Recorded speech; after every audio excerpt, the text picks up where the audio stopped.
Hi everybody, here's Krystian from TeamworkCast. And I'm Mark from Nerdrunners. And this is a Netrunner TeamworkCast. This is the 20th of February 2015. This is the Mage Store Championship in Düsseldorf. The latest legal data pack is the source. On the left we have a JawZ or JawZ. On the right we have a Bitstream. And with me today is Mark. Hi Mark. Hi Krystian, how you doing? Oh man, it's so exciting to have you guys on board. I guess you alone right now, but we're gonna see your Stefan, right? Yes, Stefan, my partner in Netrunner Crime. Yeah, we're gonna see him in another video, but for now, we're gonna see this first round of this excellent tournament here right now. So this is again before the Order and Chaos stuff was legal. Yeah, I've been playing so much with Order and Chaos recently. It's kind of almost exclusively what I'm playing as at the moment, like IDs and cards. But yeah, and it's also kind of weird to go back to the time where there was no Ether and no cutlery and all that stuff. Yeah, I was gonna say it's kind of like a time capsule of Netrunner, kind of going back and thinking like, oh man, if only I had Ether and Keyhole on the board right now, the damage I could do to the core. There's so much things possible. But the game already begins. On the left we have Blue Sun. This is JawZ identity here. He plays Sure Gamble. No, wait a minute. A hedge fund. And then installs 2 cards. And his ability is whenever he reses a card, and at the beginning of his turn, he can then take back that card and get back the money. And so now it's Bitstream's turn. He's playing as everyone's favorite Anarch Noise. Oh yes, it's a bit glary here, but it is noise indeed. And he starts off with a data sucker. Now every time he plays a virus, JawZ has to discard a card from the top of his draw pile, R&D. Yeah.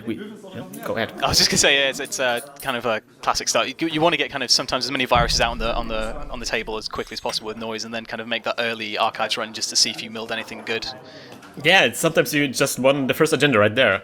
But this time it's not there. He just does the dirty laundry. No, not the dirty laundry. What I'm saying, it's daily casts and Aesop's Pawn Shop. So really great start for Noise right there. Yeah, I've been a long time Anarch player and a very long time Noise player, and if you don't see, I'm kind of guessing it's going to be a very similar kind of Noise cash.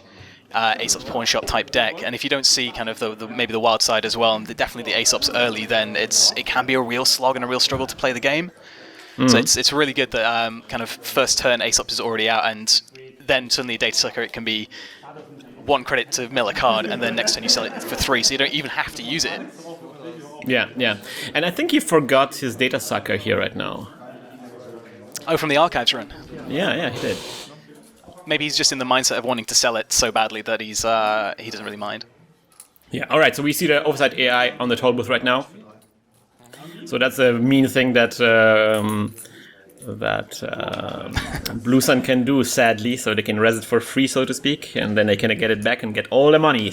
8 credits in total. Yeah, I always forget that when I play as Blue Sun. I get so kind of tunnel vision with wanting to just oversight the curtain walls that I forget about ice like Hadrian's and Toll Booth as well, which are kind of just as good to get the money back on it. I noticed that Toll Booth is really great in Blue Sun because it's so it's so painful to bump into it, unlike Curtain Wall. Yeah, I mean, unless you're kind of you're Quetzal and you've got your E3 feedbacks out, then really, Curtain Wall you just kind of bounce off. Whereas, like with Toll Booth, it is going to be that 3 credit loss, and you don't get through. And also, I feel like if I feel like there's somewhere Curtain Wall, I can still run against that server, force them to res the Curtain Wall, and then nothing happened. They just spend the money. Yeah. But with Toll Booth, it's not even possible. So. It's yet another great combination out of Blue Sun. Yes. Oh, all right. So we see the white side being installed here right now. Not alt art, interestingly. Well, maybe they don't have a full set of 3 alt Possible. arts. Maybe there's an alt art waiting in the deck somewhere for us. Or maybe he's very cool. He just wants to, keep it real, and he's not a. Although something I really like about Bitstream is he uses those metal tokens that everybody likes. But he uses like ridiculously high denominations. So I was going to say I didn't quite understand why he had like 5,000 credits already. He uses 5,000 and 1,000 denominations here. And I think this is a really good idea because the 5,000 ones are golden and the 1,000 ones are metal. So it's like you can tell by the color which one it is. That's much better than you can do with individual ones. Yeah, I do often find it quite hard to keep track in the Netrunner videos of when people do use the metal tokens of actually how many credits they have. Yeah. And in real life as well, like because they're Yeah. all like grayish, and sometimes the 5 and 2 like look very similar because the font is so Yeah. blocky. So yeah, that's always the issue here. All right, so the data sucker was pawned in the pawn shop, so it doesn't matter if you had the tokens on it. Yeah. And we see a cache. We have an imp. So another trash here, and of course now he can use the imp tokens to trash things. It's particularly good if you manage to get into HQ and trash that oversight before they can use it. Looking in archives, but JawZ is like super relaxed and like just sort like, nah, there's no agendas. It's just my ice wall and my hive in my archives. You check all you want. Yeah, go ahead, bro. Maybe JawZ has like all the agendas on his hand right now. Maybe that's always for me like if I'm agenda flooded, there's always like this uptake there where it's like, okay, at least there's not too many agendas in R&D right now. Yeah, that's a good point. I mean, I've been playing some Argus recently, and it's only running 7 agendas in the deck, so I tend to not really worry about icing over R&D too much because the odds of them actually hitting an agenda are quite low. So normally the ice tends to go over HQ, and that can be actually quite a telling sign that I have agendas in hand if I'm only icing up HQ. Yeah, that's always like the thing that you're trying as a runner to interpret. Like, where's the ice? That's likely where the agendas are right now, right? We do have some ice over archives now. Yes, we do, and we have an offsite AI on the toll booth. So more money for JawZ here, and meanwhile, Noise is getting super rich right now. Super rich, selling the cash. It's just basically means Noise starts with 12 influence. Really, if you you just want to put the 3 cash straight in Noise. Yes, definitely. Very popular these days. Particularly like clone chipping the cash back to sell it again straight away at the beginning of your turn. Oh man, clone chip is yeah, that's a brutal thing. But yeah, it's, like I say, the noise economy is, I mean, Bitstream is really set up now with Wildside and with Aesop straight away, and also the drip economy from Daily Cast, which he can also sell very shortly. But yeah, if you don't see those pieces, then it's a real struggle, especially against such an economic powerhouse like the Weyland decks and Blue Sun in particular.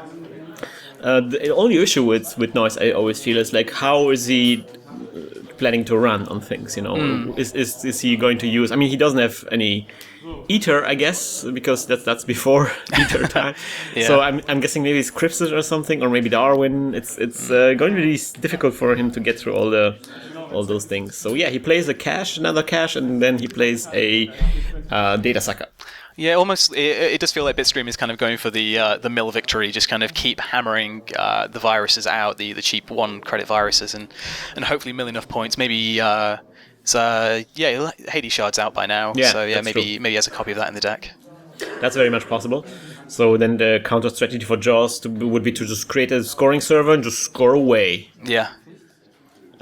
Which maybe he does. Not exactly sure. Oh, there we go. He does create a server. Mm-hmm. By the way, a beautiful mat that the JawZ is using here. I was just going to say, I really like the kind of how it's all laid out. You kind of have that line for your, this is where all my servers go, and then above that it's kind of the dash line where this is all my ice, my first row of ices. Yeah. And there are those kind of mats where you have like individual areas to put your cards, and are kind of popular among especially new players who want to, need that kind of help to get into the game. Yeah. But you can get very much overboard very quickly with those kinds of helps, and this seems to be like a nice middle ground where it's very aesthetically pleasing, and you still have like some indications of where everything goes. Yeah, I was going to say, I don't know if it is it's based off the card or not, but it reminds me a lot of Enhanced Login Protocol. Oh, interesting. Yeah, the purple color in the eye. Yeah, very much HB. So why is he playing Blue Sun here? What's going on? Is there a splash we don't know about? Maybe there is Enhanced Login Protocol in the deck somewhere. I mean, we've only seen Toll Boost so far for the influence, I think. Yes, I think so. We see Beanstalk Realities, interestingly, and then on Bitstream is getting out a Mimic. So there we go, first real breaker. Ah, right. Oh, he also got out a Grimoire. That'll definitely help with the caches. Oh, definitely. And yeah, all the viruses get tokens immediately. So, and also all the MUs. Grimoire is such a great console. It's brilliant. Like until I mean, I like Vigil, although I've not played with it too much. But yeah, Grimoire is still kind of. I think that and Doppelganger are probably my two favorite consoles in the game. Yeah, yeah. But yeah, it's just the 2MU is just perfect for noise and the viruses. And again, this is before mem strips, so that's another good card for noise. But yeah, the 2MU on Grimoire, it's kind of perfect for here are 6 viruses. Now I'll just start selling them all. Anarchs get the best toys. They do. So we see Bitstream running on HQ, and there is the Hive. Great piece of ice for Blue Sun. So good, so good. If you don't need it anymore, if it doesn't have any subroutines anymore, you can get it back, get all your money back. But early game, it's just a showstopper. Absolutely. I mean, I was thinking about this compared to Firewall, the new barrier they got in Order and Chaos, and it works out that Hive it's I think 2 credits more expensive for Corroder to break if it's still got all 5 subroutines. But then obviously once you score an agenda, then Firewall is slightly better, and you can advance that to make it stronger. But I still have a soft spot for Hive. I think it's I just like ice that changes and adapts to the environment. And yeah, it makes it like a very dynamic game. Yeah. So we see the 2 ice remote server here. There's 2 things installed in the server, and one of them has been advanced. I think this is going to be an agenda. I think that it's a very safe spot for JawZ to starting advancing agendas here right away. Yeah, absolutely. Do you think this could be an Atlas he's going to over-advance, or do you think he's going for maybe an NAPD or something like that for 2s? It could be, like these days, I also seen Corporate War, I think that's the name. Oh, the one that if you have over 7 credits, you gain 7, under 7 credits, you lose everything. It's a really great agenda for Blue Sun, so that could be it. But I would always expect it to be an over-advanced Atlas. Why not? All right, so Toll Booth, yeah. 3,000 credits gone. I guess the loss shield's even greater when you put 3 zeros at the end of your credit total. It just seems like such a high-stake game right now. Yeah. And this is a really good tactic from Bitstream, getting Blue Sun to res more than 1 piece of ice a turn. Yeah, because then you can back only 1. But, just an ice wall just stops Bitstream right now. He really needs a universal strategy to get through ice. Yeah, all right, there we go. We see that strategy. And of course it comes in with 1 virus counter, and immediately the ice wall goes away. Mm-hmm. And then mills off 1 off the top. And a mill, of course. Oh, is it even better? So much things happening here. All right. The funny thing with noise when you have like Aesops and Wildside is you feel the corporation gets ready to take their turn, and you've not even had kind of click 1 yet. I've sold something to Aesops, I've drawn my 2 cards, and the corporation is raring to go, but you haven't even taken a click yet, really. It's always hilarious. As a corporation, I'm always asking, all right, are you done yet? No, I just haven't even begun, man. You're kind of doing your Anarch admin. And I'm like, oh god. You're always hoping that everything they do is just some getting money, some business stuff. And then when it's like, all right, I got all the money, I got all the cards, and now I have my 3 clicks. Yeah. All right, so this is it, I guess, for Bitstream, and now it's JawZ. He gets a card, and he scores. Wow, that's a really mean situation. Really great play from Bitstream there, because he opened up R&D, and JawZ was like, "Oh man, I have to score it. If I try to protect my R&D here, I won't be able to score it this turn." So he really put in a nice spot here. Yeah. This is just an NAP though, so not that big of a deal for Bitstream. Although it is quite a scary prospect with an imp with 2 virus counters on the board as well. Oh, and a medium. God, this is going to be excellent. Oh, love it. And already a milling 1 more. Oh, this is going to be painful. We're going to see a lot of card access this turn. Oh, man. Seeing 2 cards there, and it's a Hive. And that's an agenda. Oh, yeah. That's the Corporate War. There we got Corporate War. Doing it again. Now he's going to see 3 cards, so 2 new cards. Second click. Alright, we already saw the Hive. We don't know what that is. Oh, something that can be imped. A Lotus Field. Lotus Field. Interesting that he spent the imp for a Lotus Field. Oh, and then APD. He doesn't have the money. Is he 1 credit too shy? He can't imp it either. Ugh. I guess his plan was to get rid of the Lotus Field because he can't parasite it. Yeah, I guess. Yeah, I mean, it makes sense. Yeah, it's a nasty piece of ice. No question about it.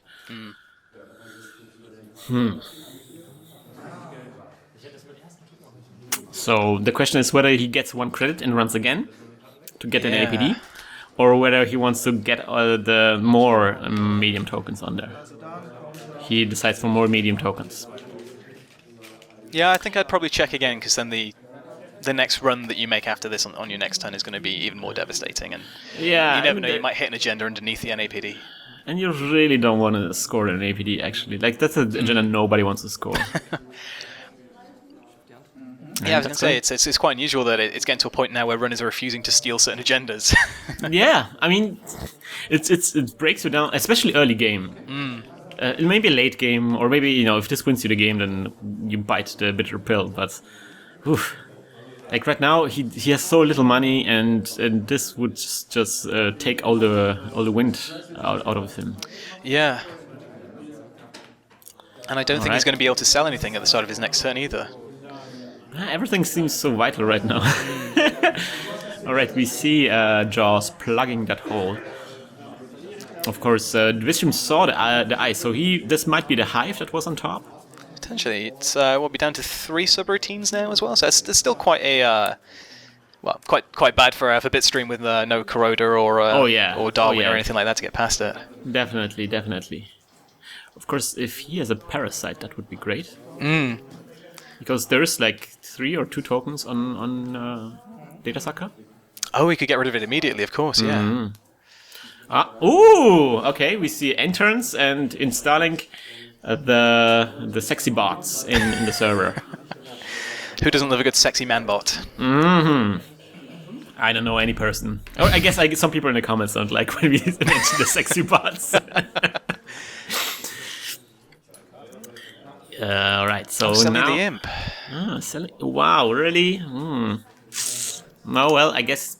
I'm really always... I never played too much noise, so I'm always have like much respect towards noise players who are willing to commit so much to the ASUPs thing.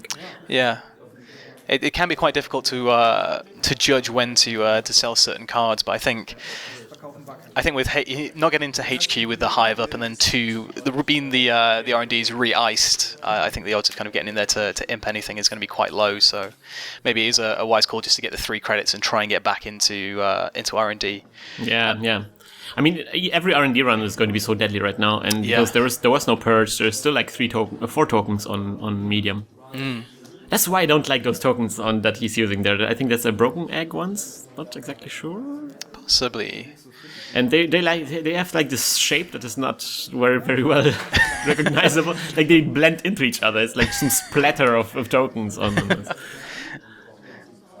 Kind of like a virus, kind of merging together and. Yeah, like a miasma. maybe they're very, very thematic tokens. Yeah, I guess, but not very practical.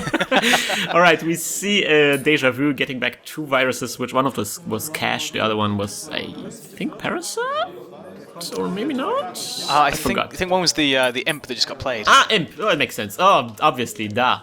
So we see an imp with 3 tokens now and a Cash installed. Awesome. So I guess not a bad play then, selling the imp to get it straight back. Yeah, I guess that was what he planned anyway. He wanted to. He knew that he was going to play the. That's a bad thing about those commentaries. You never see the cards, so some of the plays often seem like stupid. But then if you get all the information, then it makes sense. All right, now we see the trick. You know the trick with the sexy bots, right? Now you see it. Now you don't. Yeah, so the idea is that he reses the sexy bots at the end of the runner's turn. He gets the 3 credits from the sexy bots, and then he immediately gets them back with his Blue Sun ability, which means he just gets 3 credits per turn. There's also a really good play that I've seen with, I think it's server diagnostics. It gets you 2 recurring credits before, unless you res ice and then it trashes.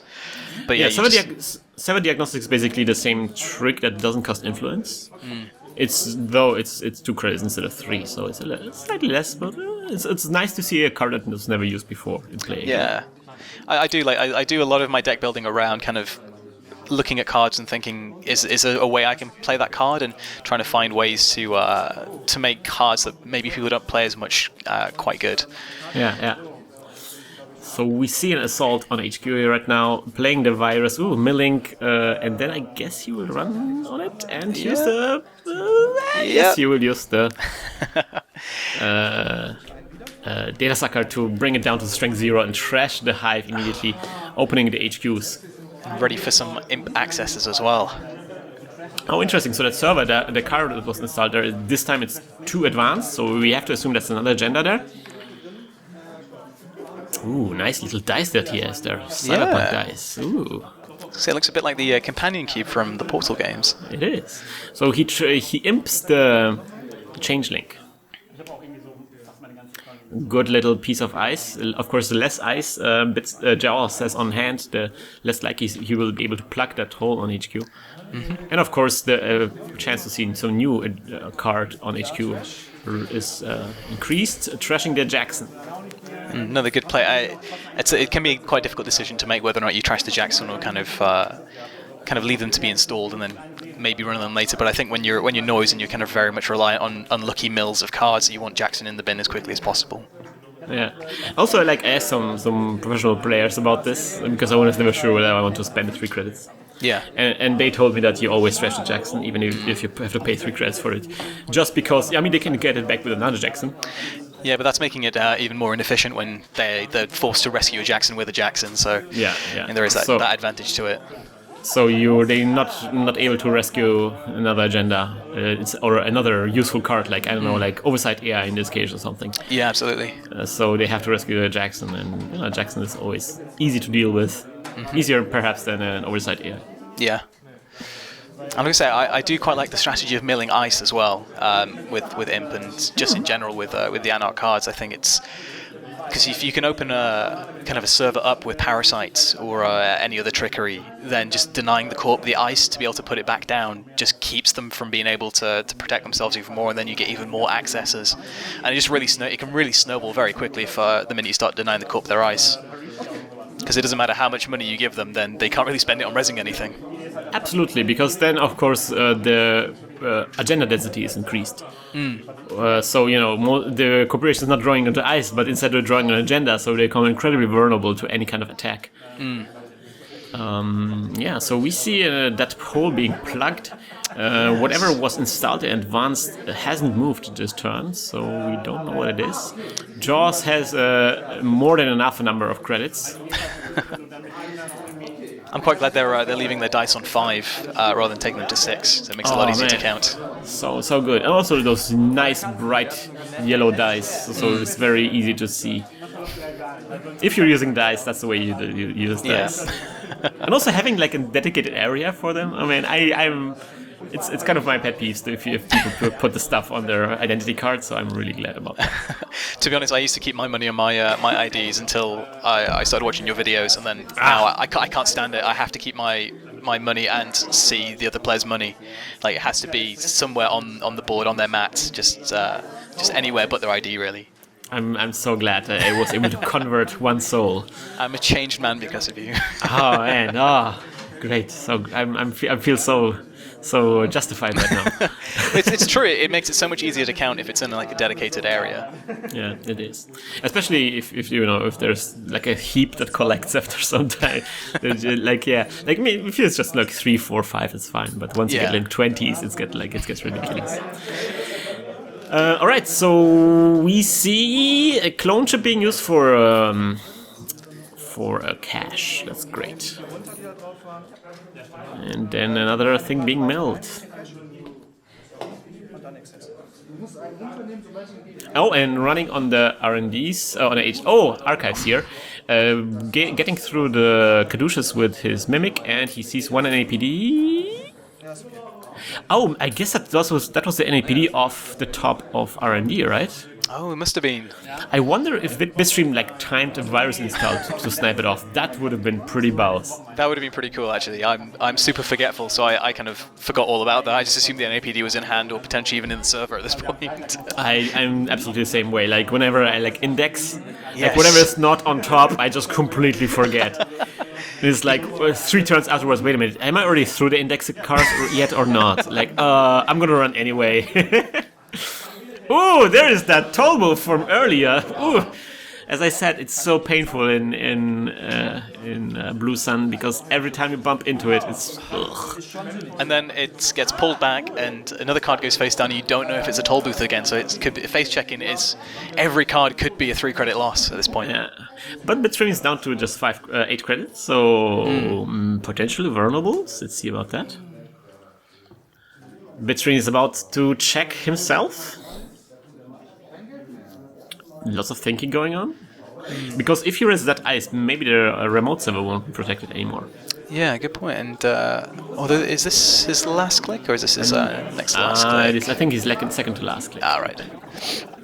And he's got his data sucker loaded up as well, so all he needs is a parasite, and he can get rid of that toll booth as well. Sadly, the clone chip is gone, so so that's not gonna work. Yeah. But maybe on hand or something. Let's see. I guess as Bitstream, I wouldn't res that ice, but we don't know what he has on hand. Maybe there's like some really juicy agendas on hand. It's just 1 3-pointer and the game is over. Yes, actually, it's a very good point. And it looks like he only has 3 cards in hand as well. Yeah. So yeah, 1 agenda, it could be a very, very high chance that he actually scores. All right. He decides to res the hive.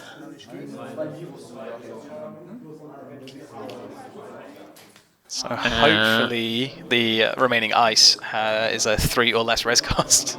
And as predicted, there it is. The final run is on the remote server, but there is an Ash here, Trace 3, I guess. Bitstream doesn't have the money to pay for it, so he only accesses the Ash, and he cannot even trash that Ash. And then it's there for next time. That's hilarious that he was able to defend his remote server with just an Ash and nothing else. Wow. I guess face checking the toll booth really took its toll on Bitstream. Oh man! Oh, I love it. I was trying to think of a way that wouldn't be such a terrible kind of bad joke, but let's go with it. That was the right way to frame this. All right, so we have a Predator acquisition scored here, so that was really great because it could have been game over. Now Bitstream checks that remote server, and no, he doesn't check that remote server. It's JawZ used the Predator acquisition to rest the second toll booth. I always feel really bad if I'm not resing something with prior rec that isn't kind of expensive. Yeah. I almost want to get set up to a point where there is a card like an Archer or a Curtain Wall or even Toll Booth in play ready for it to be resed. I think the most satisfying thing to res with a Toll Booth is a WoW 10. Oh, yeah. With a Predator acquisition, it's a WoW 10. Yeah. It's just one of those Netrunner feelings that is just so good. Any of like the super god ice is just feels good when it comes out and the runner checks it and then nasty things happen. Yeah, it's like, how am I supposed to get through that now? Ugh. Alright, so we see there was Purge going on, I think. Yes. Was there? It was. I guess he is worried about the 2 toll booths being quite vulnerable with 4 data sucker tokens and an open archives as well, actually. Huh. So I guess Bitstream could have potentially run a few more times to load up Data Sucker and then just started parasiting a lot of things. I mean, a loaded medium is always in danger. So he injects, he shows 4 cards or programs are trash, and the rest of the 3 cards get on his hand. Really nice acceleration here. Inject is a fantastic card, especially Anox loves stuff being in the trash anyway, and seeing 4 cards is, again, another... Anox needed so much card draw, and now they have it. It's brilliant. It's so great that all those Anarch cards were so backwards. Like, you draw all the cards and then some of them are trash. So it's like, did I even want that? I don't even know if that's good. But the Anarch ways to make it work, to figure it out, to make it so that it is actually a huge advantage. I mean, 1 retrieval run, he can put that David back on the board and start taking out the toll booths. But he'll still have to pay 3 for the encounter as well. Oh, and another inject. Injecting all the things. Ooh, there's a Crypsis being discarded, and he gets a Sure Gamble. So that's what I really like about inject. If you don't need the programs, that's a really great way to get like the resources and operations that you need. Events, I guess. Yeah, and basically trashing 1 program basically means inject pays for itself too. That's true. Alright, so we see 2 daily casts here. And I think the game is going to go into to Endgame right now. Really, either side has to just score a juicy agenda and it's going to be over. Although JawZ is at 5 points, so he just needs 2-point agenda, whereas Bitstream still needs 3 points. But economically, Bitstream is well set up. His viruses are not charged, so that's kind of like not ideal. It's not ideal, but it does make the what shall I sell to Aesops a lot easier. Yeah, that's true. And we see an install on top of that. Ash advancing it twice. This could be the winning agenda. Behind the toll booth is pretty secure. Especially if there's no data sucker tokens. Getting the 2,000. Man, 2,000 out of podcasting. He's living the dream. It really is. Yeah, if I'm Bitstream at this point, I'm really uncertain how I'd be getting past that toll booth. There's Crypsis, but it's really expensive at this point, and nah, that's not possible. I don't think there's enough money to get past the toll booth and beat the Ash Trace as well. What if he has the David? David, yeah, you could maybe get the David outbreak subroutine with a power counter. But there still would be like 9 credits just to get to the toll booth twice and trash the Jackson in between. Yeah, the Ash in between. It's a lot of things to do. You know, if I was Leela right now, everything would be so much easier. My favorite thing with Leela is just bouncing back advanced cards. Yeah, that's so good. Like the operation thinks, I'm gonna win here right now, and nope, you're not gonna win. You're gonna win maybe next turn? Alright, we see a clone chip, that's good. It's very good. It means we could get the David back if Bitstream wanted. Still 2 clicks? Oh, I guess that's a second click now. Do you think you'd run on HQ at this point, with it being undefended? I mean, I think Bitstream left it open. I gotta think that there's no agendas on HQ. Maybe to charge up data sucker tokens, but he trashed the data sucker. Yeah. Wonder why he didn't trash the medium. I would assume that medium is less useful right now. Yeah, if this is, as you say, the winning agenda, then having medium on the board is not as great. As predicted, that's a David.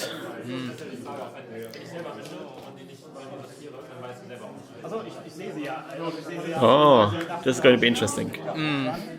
So I don't know whether you'd, as JawZ, bump the Ash Trace at this point to kind of bankrupt yourself, but also stop Bitstream getting in? Or? I mean, he can bankrupt himself, it doesn't matter. He will just get back one of the toll booths and can advance the card through. Of course, I forgot his Blue Sun. that's the annoying thing about Blue Sun. Just nothing matters with Blue Sun, you know? Yeah. Is that a Trace 8 with the 4 credits he has left? Or Trace 7, something like that? The thing is, Bitstream is at 5 credits, so he cannot. So first of all, JawZ has to put some things on his trace. He puts 2, so now it's a trace 6. So Bitstream cannot pay it. So the question is, for Bitstream, he would have to pay 3 to trash the Ash, and then he still needs 1 more credit to get through, and he doesn't have any clicks anymore. So he's like 1 click short of getting into that. And I guess JawZ has left himself enough money to. For if Bitstream decides he doesn't fight the trace and then goes back in the second time. But alright, so he did trash the dash, but he has 1 click left and he doesn't have enough money to get through the toll booth again. I tell you, man, toll booth is so good. You forget how good it is until you keep running into it, and then it's a constant. Because there's nothing you can do really about those 3 credits, and you're always really going to lose them. I think the genius with toll booth in Blue Sun is that usually the cheap way to get through a toll booth is through a femme fatale. And in Blue Sun, the femme fatale is just not interesting anymore. Yeah, because you can always get back the eyes. And then you lose the runner loses the counter, yeah. So Bitstream makes a desperate last attempt on the HQ. Maybe there's something there, but there's just the sexy bots again. And I think this is going to be game. Is this going to be game? Getting back toll booth for money. Toll booth doesn't even mandatory draw, and in fact, this is the priority requisition, and it's over, ladies and gentlemen. Handshake, well done. And there you see the power of Blue Sun going from 2 credits and not enough to score the prior rec to pulling the toll booth back and then having all of the money in the world to score. I don't know, man. Blue Sun has gotten so popular in our meta. I'm starting to get like those Blue Sun blues, where it's like those guys. Oh man, it can do anything. They're just whipping the floor with you. Like they have money every time when they need it, and they can rest all those nasty things, and they can kill you. Is there anything they can't do? No, I can't think of anything off the top of my head. I think maybe fast advance, but they don't need fast advance. That's a frustrating thing. Blue Sun, Blue Sun. But still, I thought it was like a funny close game here because Bitstream just needed 1 credit. Like it was 1 credit short. Yes.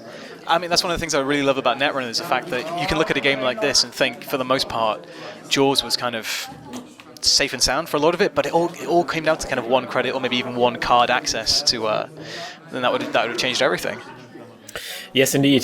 So that's Netrunner for you guys. Mark, we're gonna close this video here, but I wanted to talk about your podcast. Can you tell me something about it? Sure. Well, it's called Nerdrunners, and we're relatively new. We've only, at the time of recording this, only done 6 episodes so far. But no, yeah, what we try and do is kind of just get together about every 2 weeks, Steph and myself, record, think up kind of interesting or funny topics of conversation about Netrunner and stuff around the game and the metas, and also discuss any interesting or just downright silly decks that we've been playing with. And mostly the conversation kind of leads from there. But no, yeah, we're having a lot of fun with it at the moment, and we've had a lot of nice feedback from many of the listeners, including yourself, which was really lovely to hear. And it's going quite well so far, and hopefully we'll get some guests on when we're a little bit more established with our time frame and get kind of a proper recording schedule down. Sweet. So where can people find it again? It's currently at canlaugh.com/nerdrunners. I may get a more vanity URL just for nerdrunners.com if I can at some point. More vanity. Yeah, more vanity. Increase the vanity. But until then, yeah, it's on canlaugh.com/nerdrunners. Excellent. And you know how we end usually those videos? I can't say that I did, no, but after watching it, I've become more and more familiar with that certain 3-word phrase. Does it go a little bit like hack the planet? Hack the planet! Hack the planet! Shut up and get in the car! Shit on me.